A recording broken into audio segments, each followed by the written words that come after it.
राज्यातल्या राजकीय वर्तुळातून आहे। राज्यात विधान परिषद निवडणूक चुरशीची ठरण्याची शक्यता आहे।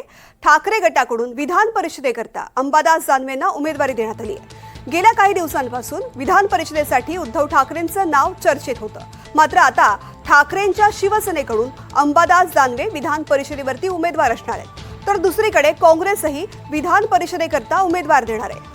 कोणतीही चर्चा न करता उमेदवारी जाहीर केल्याचं काँग्रेस नेत्यांनी म्हटलंय। त्यामुळे एकंदरीतच मवियामध्ये दानवेंच्या उमेदवारीवरून नाराजी असल्याचं दिसतंय।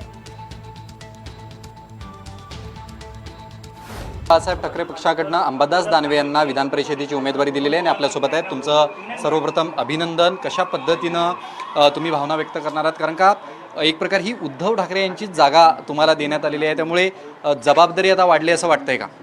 बिलकुल ही जबाबदारी आहे, कारण उद्धवजी ठाकरे साहेब यांनी ज्या जागेवर जावं असं सगळ्यांची अपेक्षा होती, त्या ठिकाणी माझी उमेदवारी होती। मला असं वाटतं मोठी जबाबदारी आहे आणि माझं भाग्य पण आहे। या दोन्ही गोष्टी मी निश्चित पार पाडेल। कालपर्यंत म्हणजे सकाळपर्यंत उद्धव ठाकरे यांच्या नावाची चर्चा होत होती आणि दुपारी तुमच्या नावाची घोषणा झाली। नेमकं काय ही चर्चा झालेली आहे आणि तुमचंच नाव अशा पद्धतीनं पुढे का आलं ते मला नाही माहिती। पुढं आणि मागे मला काही माहिती नाही। माननीय उद्धवजी ठाकरेचे पक्षप्रमुख आहेत, त्यांनी हा निर्णय घेतलेला आहे, त्यांचा आदेशाचा मी बांधील आहे।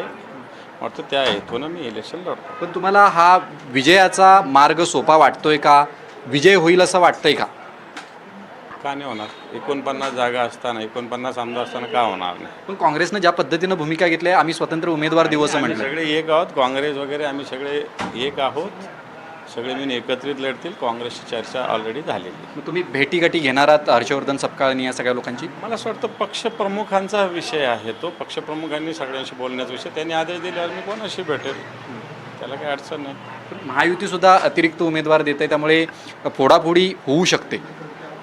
फक्त ते नंतर बघू। आता मला उमेदवारी मिळालेली, मी उद्या 11 वाजता फॉर्म भरणार। ज्या काही चर्चा असतील त्याच्यावर बाबतीत आम्ही एकत्रित बसून घेऊ। मात्र मी महाविकास आघाडीचाच उमेदवार आहे अशा पद्धतीचं स्पष्टीकरण जे आहे किंवा अशा पद्धतीच्या भावना ह्या अंबादास दानवे यांनी व्यक्त केलेल्या आहेत। Video journalist शुभमसह Vishal Patil, radio Marathi, Mumbai. दरम्यान आदित्य ठाकरेंनी अंबादास दानवेंच्या उमेदवारीबद्दल माहिती दिली आहे, तर मवियाच्या वरिष्ठ नेत्यांशी चर्चा करूनच दानवेंना उमेदवारी दिल्याचं अनिल परब यांनी स्पष्ट केलं आहे। शेवटचा दिवस आहे, कोण आहे उमेदवार? उद्धव ठाकरे साहेबांनी पक्षप्रमुखांनी निर्णय घेतलेला आहे की आमचे अंबादास दानवेजी हे विधान परिषदेवर जाणार आहेत। महाविकास आघाडीकडून हे आमचे उमेदवार असतील। महाविकास आघाडीचे उमेदवार म्हणून अंबादास दानवेंची उमेदवारी शिवसेनेचे पक्षप्रमुख माननीय उद्धवजी ठाकरे यांनी जाहीर केलेली आहे। या बाबतीत जर काय कोणाचं कम्युनिकेशन गॅप असेल किंवा कोणाला असं वाटत असेल, तर मला नक्की खात्री आहे की आमचे वरिष्ठ नेते सगळ्यांना विश्वासात घेऊन त्यांच्याशी बोलूनच अशा प्रकारची उमेदवारी जाहीर झाली असेल।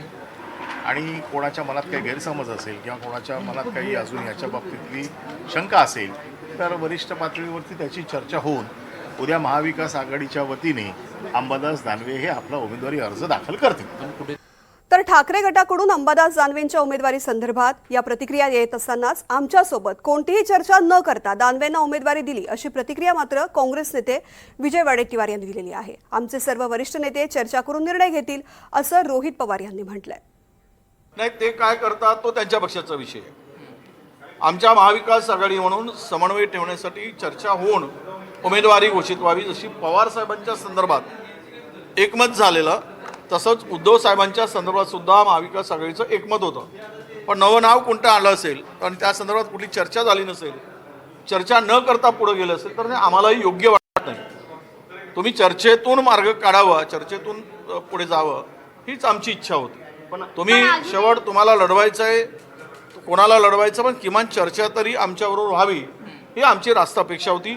पण ती चर्चा दुर्दैवानं आमच्याबरोबर न करता ते नाव घोषित केलेलं आहे। मग यापुढे जर त्यांनी नाव घोषित केलं करताना थोडी चर्चा केली असती की पुढचे सुद्धा राज्यसभा 2 वर्षांनी येणार, विधान परिषद पण येत आहे, ते दोन्ही सोबत येणार पुढच्या 2 वर्षामध्ये, मग त्या संदर्भात काय भूमिका आहे हे स्पष्ट होणं आवश्यक होतं। कुठं ना कुठंतरी एक असा निर्णय दिला जाईल जो महाविकास आघाडीला एकत्रित त्या ठिकाणी मान्य असेल असं मला तरी वाटतं। तुमच्या पक्षाची भूमिका काय? नाही, मी माझ्या पक्षाची भूमिका मी माझ्या लेवलला त्या ठिकाणी घेऊ शकणार नाही। शेवटी पवारसाहेब त्यानंतर शशिकांत शिंदे साहेब, सुप्रियाताई असतील, साहेब असतील, हे सर्व मोठे नेते एकत्रित बसून योग्य असा निर्णय पुढच्या काही वेळामध्ये त्या ठिकाणी घेतला जाईल.